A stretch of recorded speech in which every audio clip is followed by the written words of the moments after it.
క్రీస్తునందు ప్రియమైన శుభవచనం దేవుని ప్రియులందరికీ యేసు క్రీస్తు ప్రభువారి శ్రేష్టమైన శక్తిగల నామములో ఈ ఉదయకాల శుభాలు అందిస్తున్నా. సియోనులో నుండి నా తండ్రి మిమ్మల్ని ఆశీర్వదించునుగాక. ఆమెన్. దేవుని బిడ్డలారా, లేవగానే ఎలా లేచారు? ఆరోగ్యంగా లేచారా? ఎలా ఉన్నారు?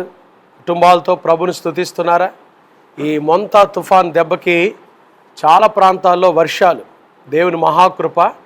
ఉదయకాలం లేవగానే ప్రభుని స్తుతించి ఆరాధించి ఆయన మాటలు వినే భాగ్యాన్ని ప్రభు మనకు దయచేసినందుకై దేవునికే మహిమ కలుగునుగాక. ఈరోజు మరి దేవుని సన్నిధిలో ఉదయం లేవగానే ప్రభుని స్తుతించి యేసయ్య మాటల ద్వారా దీవించబడటానికి ప్రభు ఇస్తున్న ఈ శుభవచనాన్ని బట్టి దేవునికే మహిమ కలుగునుగాక. ఈరోజు మన శుభవచనం కొరకు దేవుని వాక్యంలో నుంచి 104వ సంకీర్తన 34వ వచనాన్ని మనం చదువుకుందామండి. 34వ వచనం. ఆయనను గూర్చిన నా ధ్యానము ఆయనకు ఇంపుగా ఉండునుగాక, నేను యెహోవా యందు సంతోషించెదను. దేవునికి ఇష్టమైంది లేదా దేవునికి ఇంపైనది అనే మాట అందాం. దేవునికి ప్రీతికరమైంది అందాం. ఏదైనా ఉంది అంటే ప్రభుని గురించి ధ్యానం చేసే వాళ్ళంటే ప్రభుకి ఎంత ఇష్టమో. ఆయనను గూర్చిన నా ధ్యానము ఆయనకు ఇంపుగా ఉంటుందంట. లేవగానే ఎవరైతే వారి పడకల మీద ఉండగానే ప్రభును జ్ఞాపకం చేసుకొని కృతజ్ఞతాస్తుతులు చెప్తూ, యేసయ్య నా జీవితంలో మరొక రోజు నాకు ఇచ్చావు, మంచి ఆరోగ్యం ఇచ్చావు, ఆయుష్ ఇచ్చావు, నీ సన్నిధిలో ఆనందించే భాగ్యం ఇచ్చావు, కుటుంబం ఇచ్చావు, ఉద్యోగం ఇచ్చావు, మంచి భవిష్యత్తు ఇచ్చావు. ప్రభు చేసిన మేలు తలపోసుకుంటూ ప్రభువును గురించి స్తుతించేవారంటే యేసయ్యకు ఎక్కడ లేని సంతోషం అంట. ఆయనను గూర్చిన నా ధ్యానము ఆయనకు ఇంపుగా ఉండునుగాక.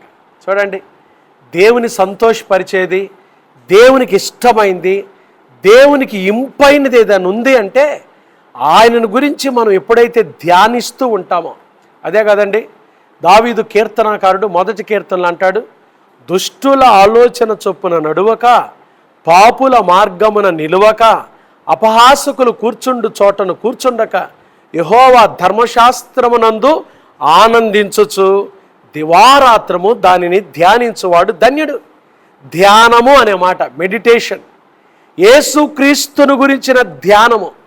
కొంతమంది సైతానుడు ఈ రోజులు ఏం చేస్తున్నాడంటే, సాతాను యొక్క ఆయుధం ఏంటో తెలుసా? పరధ్యానం, డిస్ట్రాక్షన్. దేవుని బిడ్డల్ని దేవుని మీద వారి ధ్యానం లేకుండా పరధ్యానంలోకి తీసుకెళ్తున్నాడండి కదండి. అందుకని పౌలు కొరింథీ సంఘానికి రాస్తాడు, సాతాను యొక్క తంత్రములను మనం ఎరుగని వారము కాదు. ఏంటి వాటి తంత్రాలు?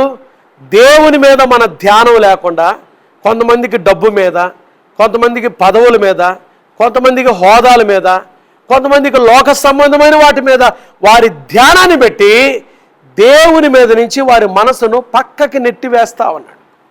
ఎంత నష్టపోతామో.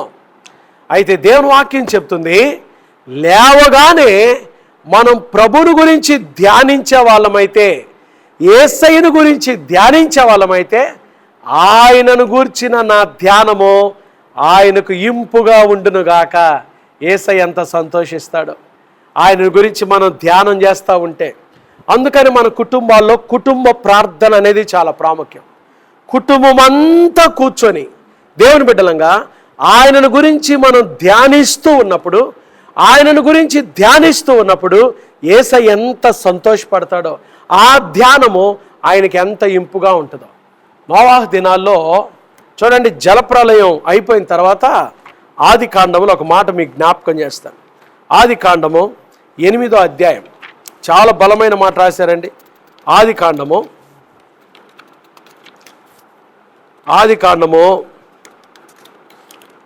8వ అధ్యాయం 20వ వచనం చూడండి. 20వ వచనంలో, అప్పుడు నోవాహు జలప్రలయం నుంచి బయటకు వచ్చారు. అప్పుడు నోవాహు యెహోవాకు బలిపీఠము కట్టి పవిత్ర పశువులన్నిటిలోనూ పవిత్ర పక్షులన్నిటిలోనూ కొన్ని తీసుకొని ఆ పీఠం మీద దహన బలి అర్పించాడు.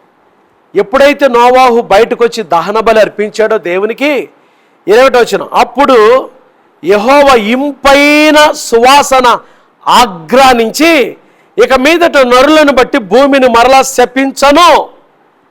దేవుడు ఒక గొప్ప నిబంధన చేశాడు. చూసారా, యేసుక్రీస్తు ప్రభువుని గురించిన ధ్యానం నీ ఇంట్లో ఉంటే ఆ ధ్యానం ప్రభువుకు సంతోషం కలిగించేదైతే ఆయన నీ కుటుంబం బట్టి ఎంత సంతోషిస్తాడు. నోవాహుతో చేసిన నిబంధనను దేవుడు నెరవేర్చి ఈరోజు వరకు కూడా ఆ నిబంధనను జ్ఞాపకం చేసుకుంటున్న దేవుడు ఈరోజు నీ కుటుంబంలో ప్రభువుని గురించి నువ్వు ధ్యానిస్తూ ఉండగా ఆ ధ్యానం ఆయనకి ఇంపుగా ఉంటే యేసయ్య నిన్ను నీ బిడ్డలను దీవించునుగాక, ఆశీర్వదించునుగాక, ఉన్నతముగా దీవించునుగాక. అవునండి, అందుకని 104వ కీర్తనలో కీర్తనకారుడు ఈ మాట అంటున్నాడు, ఆయనను గురించిన నా ధ్యానం ఆయనకి ఇంపుగా ఉంటుంది. దేవునికి ఇంపైన విషయాలు బైబిల్లో చాలా ఉన్నాయండి. ఈరోజు ఒక మాట సందర్భాన్ని బట్టి మీకు జ్ఞాపకం చేస్తాను. చూడండి, 68వ సంకీర్తన, కీర్తన గ్రంథం ఒక మాట మీకు జ్ఞాపకం చేస్తాను. 69వ సంకీర్తన, సామ్ 69, 69వ సంకీర్తన. చూడండి, ఇక్కడ ఒక మాట చెప్తాను. 30వ వచనం 31వ వచనం నేను చదువుతున్నాను.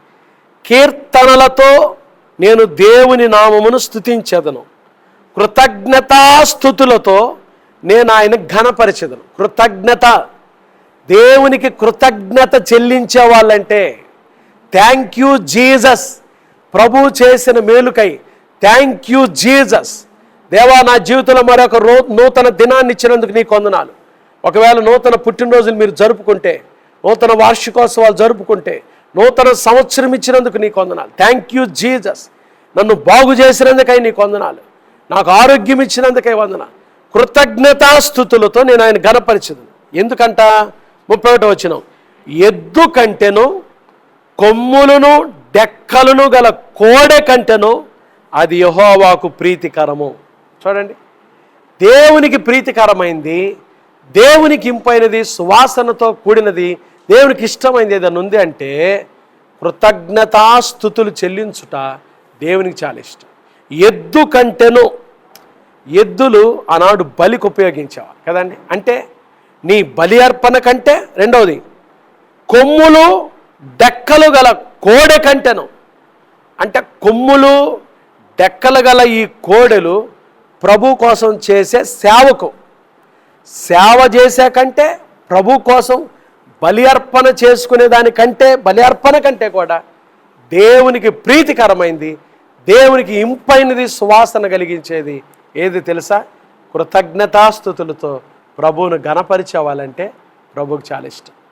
ఈ ఉదయకాలం సూటిగా సేవకునికి ఒక ప్రశ్న అడిగేదా? ఉదయం లేవగానే దేవునికి కృతజ్ఞతాస్తుతులు చెల్లిస్తున్నావా? చుట్టుపక్కల ఇప్పుడు చూస్తున్నాం కదండి, సూపర్ సైక్లోన్ మొంతా తుఫాను వల్ల కొన్ని ప్రాంతాల్లో ఇల్లు నష్టపోయిన వాళ్ళు ఉన్నారు కదండి. క్షతగాత్రులు అనే మాట ఇప్పుడు మన పేపర్లో చూస్తూ ఉంటాం.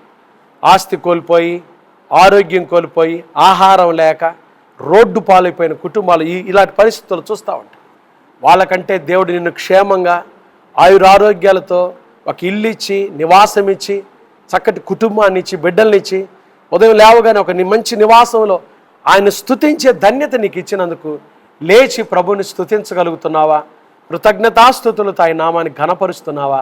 అది ఎద్దు కంటేనో, అంటే బలి కంటేనో, కొమ్ములు డెక్కలు గల కోడెల కంటేనో, అంటే ఆయన పరిచర్య కంటే కూడా దేవునికి ప్రీతికరమైంది కృతజ్ఞతాస్తుతులతో ప్రభుని ఘనపరచుట. అందుకని దావీదు ఈ ఉదయకాలం మన జ్ఞాపకం చేస్తున్న మాట ఏంటంటే, ఆయనను గూర్చిన నా ధ్యానము ఆయనకి ఇంపుగా ఉండునుగాక. యేసుక్రీస్తుని గురించి మనం ఎప్పుడైతే ధ్యానిస్తూ జీవిస్తామో, ఆయన చేసిన మేలులు ఉపకారాలు తలపోసుకుంటూ జీవిస్తామో, దేవుడు ఉన్నతంగా మనల్ని దీవిస్తాడు. దావీదును దేవుడు దీవించడానికి కారణం అదేనండి. దావీదును గొర్రెల దొడ్డిలో నుంచి తీసుకొచ్చి ఇశ్రాయేలు రాజుగా చేయటానికి కారణం ఏంటంటే, దావీదు జ్ఞాపకం చేస్తాడు కదా, ఆయన చేసిన ఉపకారములలో దేనిని మరువకము. కృతజ్ఞత కలిగిన జీవితం దావీదులో ఉంది. అట్టి జీవితాలు మనం కూడా కలిగినప్పుడు దేవుడు ఆశీర్వదిస్తాడు. మనం ఎందు విషయంలో కృతజ్ఞత కలిగి ఉండాలి?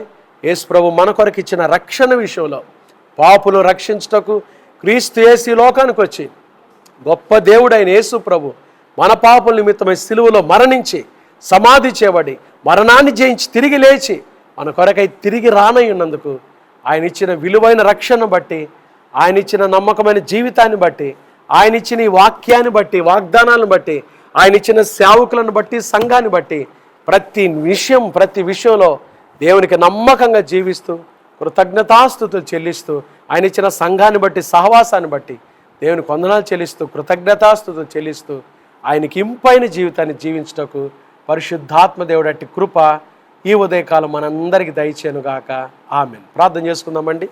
మహాపరిశుద్ధుడు అయిన మా తండ్రి, దయగలిగిన మా దేవ, ప్రేమా స్వరూపి, మీకు స్తోత్రాలు అయ్యా. ఈ ఉదయకాలమున ఆయనను గూర్చిన నా ధ్యానము ఆయనకు ఇంపుగా ఉండునుగాక. ఎంత బలమైన మాట అయ్యా. మీ గురించి మేము ఎప్పుడైతే ధ్యానిస్తామో అయ్యా, మా జీవితాలు మీకు ఎంతో ఇష్టంగా ఉంటే మీరు మమ్మల్ని ఆశీర్వదించే దేవుడు. మీకు ఇంపైన, మీకు ప్రీతికరమైన జీవితాలు మేము జీవించటకు మీ కృప దయచేయండి. మా కొరకు మీరు చేసిన మేలులన్నిటికై లేవగానే కృతజ్ఞతాస్తుతులు చెల్లించి కృతజ్ఞులమైన కొరకు జీవించటకు సహాయం దయచేయండి అయ్యా. ఈ ఉదయకాలం ఎవరైతే అనారోగ్యంతో ఉన్నారో యేసు నామములో వారిని ముట్టి బాగు చేయండి. హాస్పిటల్ ఐసీలో ఉన్న రోగులను ముట్టి బాగు చేయండి అయ్యా. అయ్యా, ఈరోజు పుట్టినరోజులు, వివాహ వార్షికోత్సవాలు, శుభకార్యాలు జరుపుకుంటున్న బిడ్డలను మిక్కిలి దీవించమని ప్రార్థన చేస్తున్నాం. చిన్న బిడ్డలు మొదలుకొని పెద్దవారి వరకు వారు వెళ్తున్న స్కూల్స్, ఆఫీసులు, కార్యకలాపాలు, రాకపోకల్లో మీ కృపాక్షేమములు తోడుగా ఉంచండి. సంఘాల చుట్టూ మీ కంచి వేయండి ప్రభా. ఈ సూపర్ సైక్లోన్ మొంతా దాకిడి నుంచి నీ బిడ్డలను కాపాడి భద్రపరచమని ప్రార్థన చేస్తున్నాం అయా. తీరం దాటిన ప్రాంతాల్లో మీ నెమ్మది, సమాధానం దయచి అధికారులు, ప్రభుత్వం తీసుకుంటున్న చర్యలకు మీరు తోడుగా ఉండండి. మా నాయకులకు మీరు ఇస్తున్న ఆలోచన బట్టి స్తోత్ర మిక్కిలి దీవించండి అయ్యా. ప్రతి చోట మీ కృప చూపించమని ప్రార్థన చేస్తున్నాం. ఆస్తి నష్టం, ప్రాణ నష్టం జరగకుండా మా రాష్ట్రాన్ని మీరు కాపాడినందుకై స్తోత్రాలు. మీరు ఇచ్చిన క్షేమాన్ని బట్టి స్తోత్రాలు అయ్యా. ఉదయకాలం తండ్రి, ఎవరైతే వ్యాపారాలు చేసుకుంటున్నారో వారి వ్యాపారాలు దీవించండి, పెట్టుబడులను ఆశీర్వదించండి.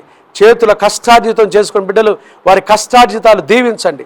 గర్భిణీ స్త్రీలకు సుఖమైన ప్రసవం దయచేయండి. గర్భం లేని తల్లులు ఎవరైతే చూస్తున్నారో యేసు నామములో వారి గర్భములు తెరవబడును గాక అయా. తండ్రిని కృప చూపించండి. ఏకాంగులను సంసారులుగా చేయండి.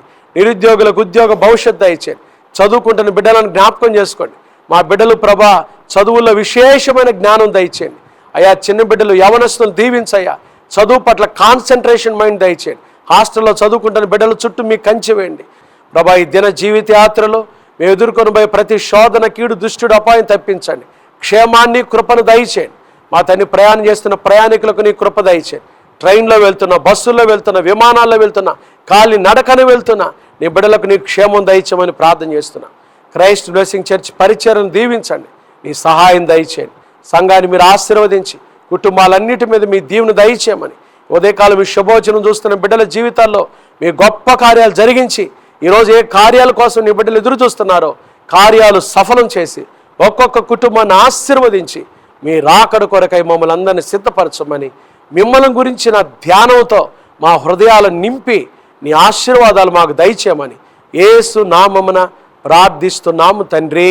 ఆమేన్. త్రియేక దేవుని ప్రేమ, కృపా, సమాధానములు ఈ ఉదయకాలం మీ శుభోచనం ద్వారా యేసయ్య మాటలు విని ఆయనను గురించిన ధ్యానముతో వారి హృదయాలు నింపుకోవడానికి ఇష్టపడిన ప్రతి బిడ్డకును, ప్రతి కుటుంబానికి, క్రైస్ట్ బ్లెస్సింగ్ చర్చ్ పరిచర్యలకు, కుటుంబాలన్నిటికీ, సార్వత్రిక సంఘానికి, సకల పరిశుద్ధులకు ఇప్పుడు ఎల్లప్పుడు ప్రభువు రాకడ పర్యంతము తోడయుండును గాక. ఆమేన్. God bless you.